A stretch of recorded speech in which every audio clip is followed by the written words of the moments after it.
Shalom, shalom, bien-aimés dans le Seigneur. Bienvenue à notre session d'enseignement de la semaine.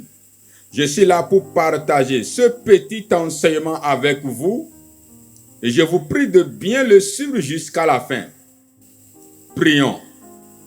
Père, merci pour ce moment que tu as encore préparé pour nous enseigner. Glorifie ton nom. Saint-Esprit, prends le contrôle afin que par cet enseignement, le Père puisse être glorifié davantage dans la vie de chacun de nous. C'est au nom puissant de Jésus-Christ de Nazareth que j'ai ainsi prié. Amen. Parfois, nous traversons des moments difficiles. Et la seule chose que nous cherchons lorsque nous traversons des moments difficiles est le secours. Le psalmiste a dit dans le livre des Psaumes, au chapitre 121, le verset 2, « Le secours me vient de l'Éternel qui a fait les cieux et la terre. » Maintenant, il y a certaines choses que nous faisons très souvent lorsque nous traversons des situations difficiles. Lorsque nous nous trouvons dans des situations difficiles, et ces choses ralentissent, ou à vrai dire, empêchent Dieu de nous secourir. 1. Nous louons les problèmes au lieu de louer le Dieu qui peut nous sortir de ces problèmes.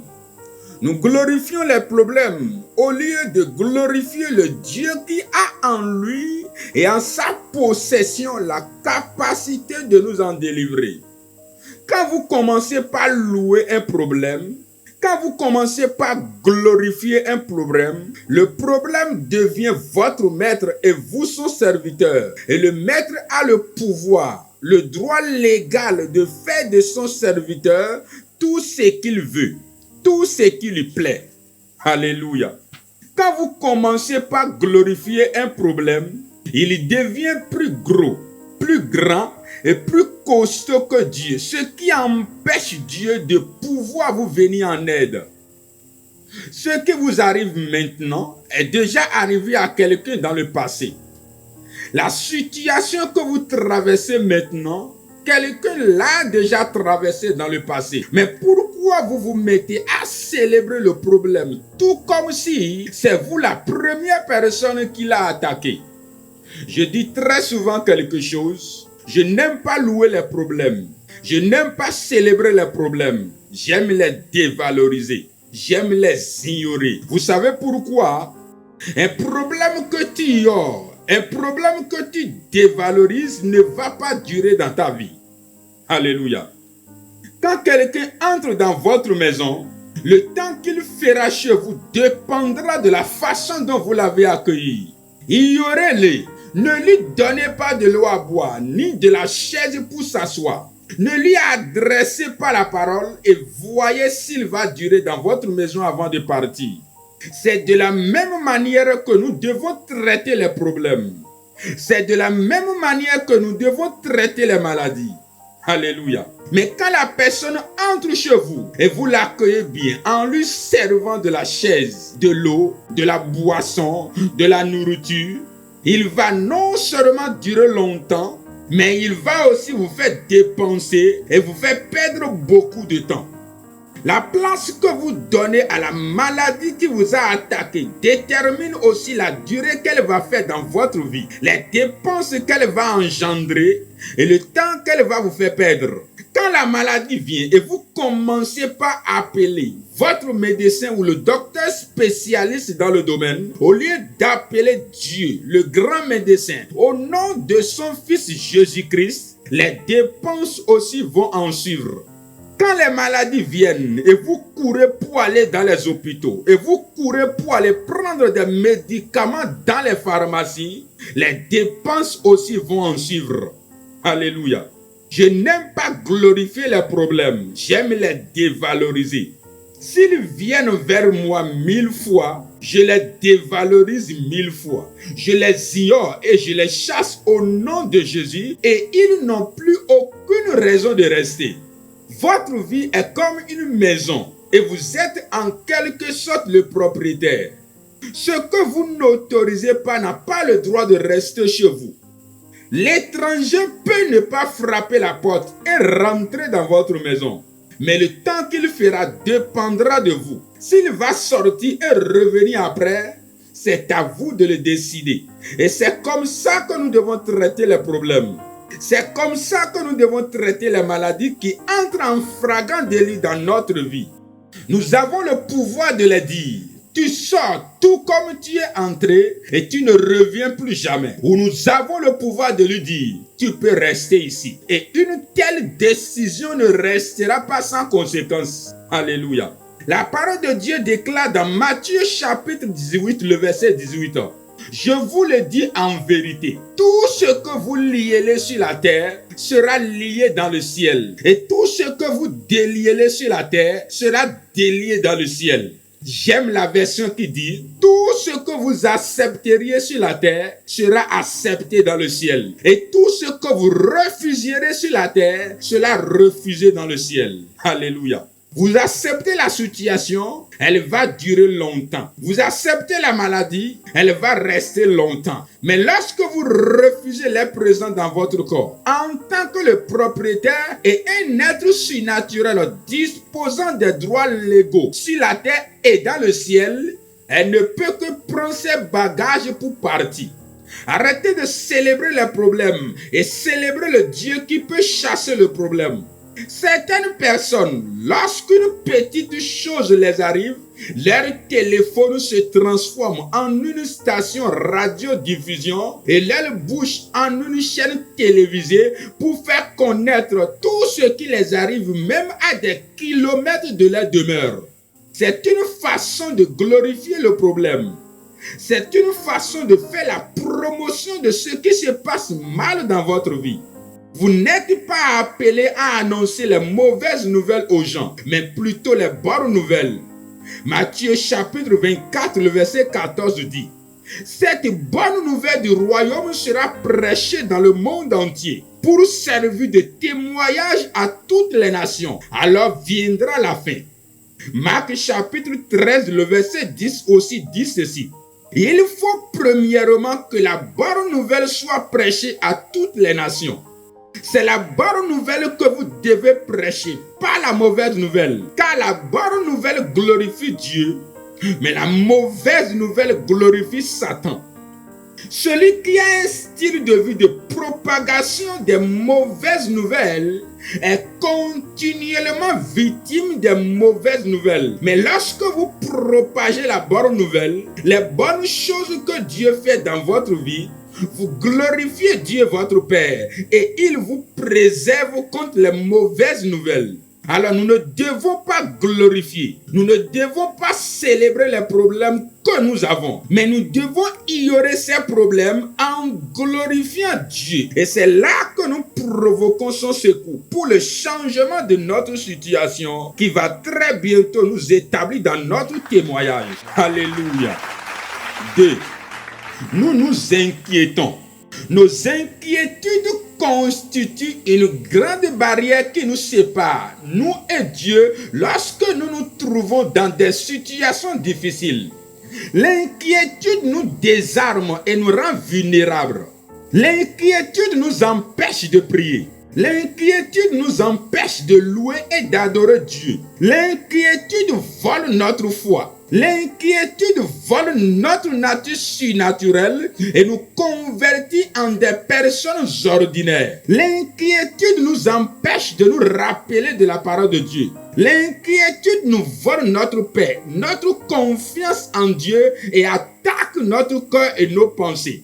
Vous devez faire très attention à cela. Ça détruit. Et c'est pour cela que la parole de Dieu déclare dans Philippiens chapitre 4, le verset 6, « Ne vous inquiétez de rien, mais en toutes choses, faites connaître vos besoins à Dieu, par des prières et des supplications avec des actions de grâce. » Alléluia. Le verset 7.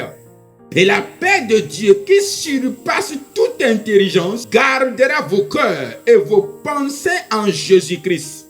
Paul l'a dit, ne permettez pas l'inquiétude de vous dominer. Pourquoi? Parce qu'elle va vous empêcher de faire connaître vos besoins à Dieu. Elle va vous empêcher d'adresser des requêtes de prière et des supplications à Dieu. Elle a en elle la capacité de vous priver des actions de grâce, des louanges que vous pouvez adresser à Dieu afin de provoquer son secours. Alléluia. Quand l'inquiétude prend le contrôle de la vie de quelqu'un dans une situation, elle attaque son cœur et ses pensées. Et croyez-moi, ces deux parties ont un impact indéfectible sur votre vie physique et spirituelle. Ne permettez pas aux inquiétudes de définir ce que vous devez dire ou penser dans cette situation, mais faites connaître la situation à Dieu avec des prières, des supplications et tout ceci accompagné des louanges et des actions de grâce, et votre témoignage germera comme l'aurore. Ce qui est malheureux et très déplaisant est que malgré que vous vous inquiétez, malgré que vous vous plaignez, la situation ne change pas. Bien au contraire, vos inquiétudes ne font qu'aggraver la situation. Alléluia. L'inquiétude peut vous amener à dire ce que vous ne devez pas dire contre Dieu, et cela peut causer de graves conséquences sur votre vie. Vous ne pouvez ni changer, ni dominer votre situation par votre inquiétude. Alors pourquoi ne pas adorer le Tout-Puissant tout en provoquant son secours afin qu'il change votre situation pour toujours? Alléluia! Qui de vous, par ses inquiétudes, peut ajouter une coudée à la durée de sa vie? Luc chapitre 12, le verset 25. L'inquiétude ne va rien compléter à votre vie. Bien au contraire, elle va vous détruire. Elle bloque votre accès au Père afin d'être secouru. Hébreux chapitre 4, le verset 16 dit: approchons-nous donc avec assurance du trône de la grâce afin d'obtenir miséricorde et de trouver grâce pour être secouru dans nos besoins. Alléluia. C'est ça ce que nous avons besoin de pratiquer. Nous devons nous approcher avec assurance du trône de grâce. L'assurance ici veut dire sans inquiétude, quoi qu'en soient les tempêtes, avec une confiance sûre, avec une mentalité qui croit que Dieu ne peut pas ne pas vous entendre. Une telle assurance renforce la foi. Une telle assurance bâtit la foi. Une telle assurance vous établit dans le règne de la réjouissance. Philippiens chapitre 4, le verset 4. Réjouissez-vous toujours dans le Seigneur. Je le répète, réjouissez-vous. Une telle assurance crée la paix dans votre vie. Vous maintient dans cette paix. Et c'est cette paix de Dieu qui pourra être un pilier, un appui qui va garder votre cœur et vos pensées en Jésus-Christ. Philippiens chapitre 4, le verset 7 dit: et la paix de Dieu, qui surpasse toute intelligence, gardera vos cœurs et vos pensées en Jésus-Christ. Ne dites pas pourquoi tout ceci m'arrive. Ne dites pas pourquoi je suis chrétien et j'ai encore ces problèmes.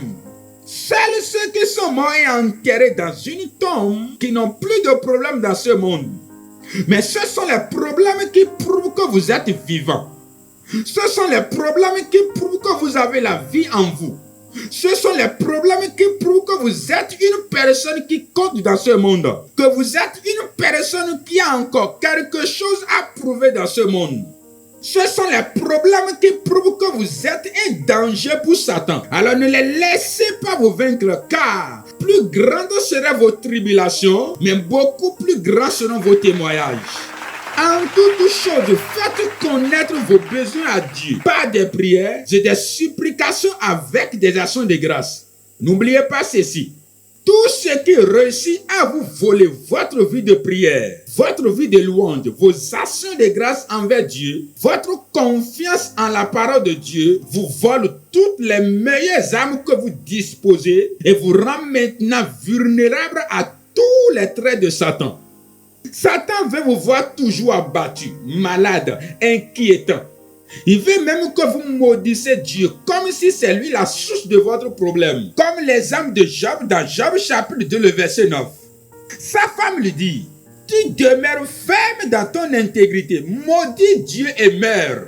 Vous devez rester serein, lui prouvant que les problèmes n'ont pas défini ce que vous devez dire ou faire, car votre Dieu ne vous a pas oublié. Et quoi qu'en soit ce qui se passe, il sera toujours avec vous.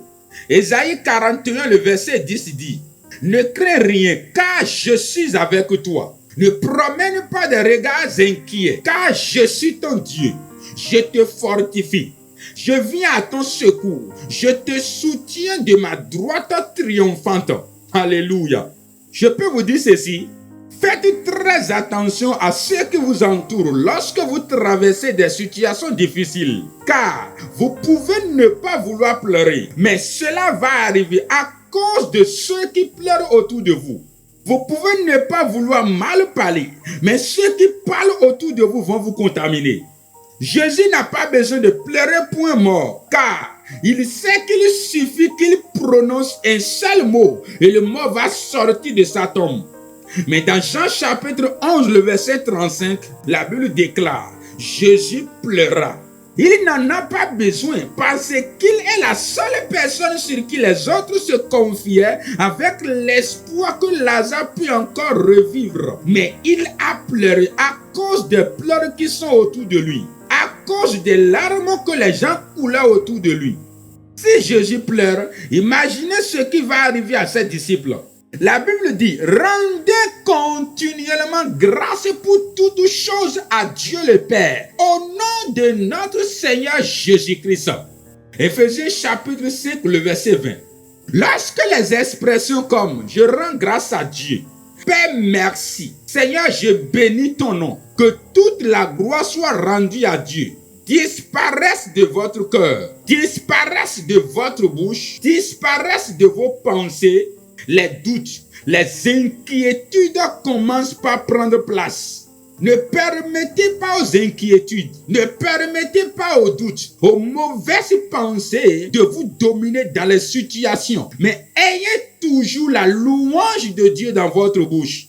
Accrochez-vous au ministère de la prière et de supplication et que les actions de grâce soient comme votre respiration. Je ne sais pas la situation que tu traverses maintenant, mais dans cette situation, loue Dieu. Va devant sa face avec des requêtes de prière, des supplications accompagnées des actions de grâce. Et quand tu fais ainsi, la Bible déclare que tu vas obtenir miséricorde et tu vas trouver grâce et ce aux yeux de l'Éternel afin d'être secouru dans tous tes besoins. Alléluia!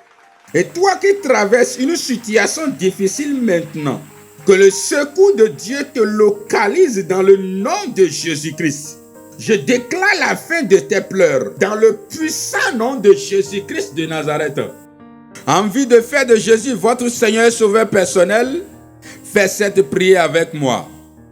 Seigneur Jésus, je viens à toi. Je sais que je suis un pécheur. Alors pardonne mes péchés. Efface mon nom du livre de la mort du royaume de Satan et écris mon nom dans le livre de la vie éternelle dans le royaume du Père. À partir d'aujourd'hui, je te reçois dans ma vie comme mon Seigneur et Sauveur personnel. Seigneur Jésus, rentre dans ma vie par le Saint-Esprit. Merci Jésus d'avoir fait de moi un enfant de Dieu dans le royaume du Père. Félicitations si vous avez fait cette prière. Et je vous invite à rejoindre une église où la parole de Dieu est prêchée dans la vérité et commencez par participer au programme de cette église et que le Seigneur vous fortifie. Au nom puissant de Jésus-Christ de Nazareth.